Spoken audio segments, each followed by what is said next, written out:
नंदुरबार जिल्ह्यात शासकीय कर्मचाऱ्यांच्या सलग 3 सुट्ट्या मार्च अखेरच्या कर वसुलीत जाणार। शनिवार, रविवार व सोमवारी पूर्णवेळ शासकीय कार्यालये सुरू राहणार। कर वसुलीच्या शेवटचा आठवडा असल्याने महसूल, नगरपालिका, वीज मंडळाच्या कर्मचाऱ्यांनी टार्गेट पूर्ण करण्यासाठी कंबर कोसली। महसूलची 70%, पालिकांची 50 ते 60%, तर वीज कंपनीची 70% पेक्षा अधिक वसुली झाली।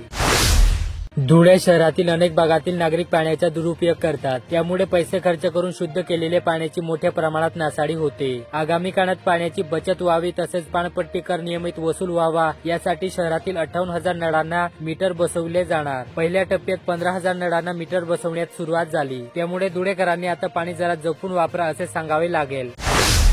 जळगाव जिल्ह्यातील धरणगाव तालुक्यातील चमगाव येथील विविध कार्यकारी सोसायटीच्या चेअरमॅनपदी तुषार भगवान सावत यांची तर व्हाईस चेअरमॅनपदी भूषण अशोक पाटील यांची निवड करण्यात आली। काही दिवसापूर्वी चमगाव येथील सोसायटीच्या सर्व संचालकांची बिनविरोध निवड करण्यात आली होती। नंदुरबार सुनेसोबत असलेले अनैतिक संबंधात अडचण येणारे मुलाचा गळा दाबून खून केल्याची घटना मंडारा तालुका अक्कलकुवा येथे घडली। याबाबत मयत मुलाचा बाप आणि पत्नीविरुद्ध अक्कलकुवा पोलिसात खुनाचा गुन्हा दाखल करण्यात आला। धुळे येथे हिस्ट्री शीटर प्रशांत उर्फ टिंकू प्रकाश बडगुजरला हातात बेड्या ठोकत देवपूर पोलिसांनी देवपुरातून गुरुवारी दिंडी काढून घटनास्थळी नेऊन पंचनामा केला।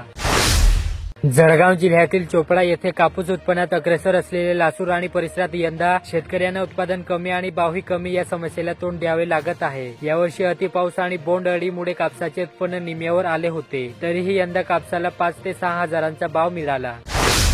नंदुरबार जिल्ह्यात तापमानाचा पारा वाढताच कूलर्सला मागणी वाढली। बाजारात विविध आकार आणि प्रकारातील कूलर्स विक्रीसाठी आले असून गेल्या 8 दिवसांपासून त्यांच्या विक्रीत वाढ झाली असल्याचे विक्रेत्यांनी स्पष्ट केले। धुळे येथे शेतविहिरीच्या जलपरीसाठी इलेक्ट्रॉनिक डीपीच्या विद्युत तारावर अधिकृतपणे आकडा टाकला। वायर तुटलेली असताना देखील तशीच वायर सोडून दिल्याने एका 6 वर्षीय बालकास शॉक लागून गंभीररित्या दुखापती झाल्याने साक्री तालुक्यातील दुसाना येथील 2 शेतकऱ्यांविरुद्ध निजापूर पोलीस ठाण्यात गुन्हा दाखल करण्यात आला।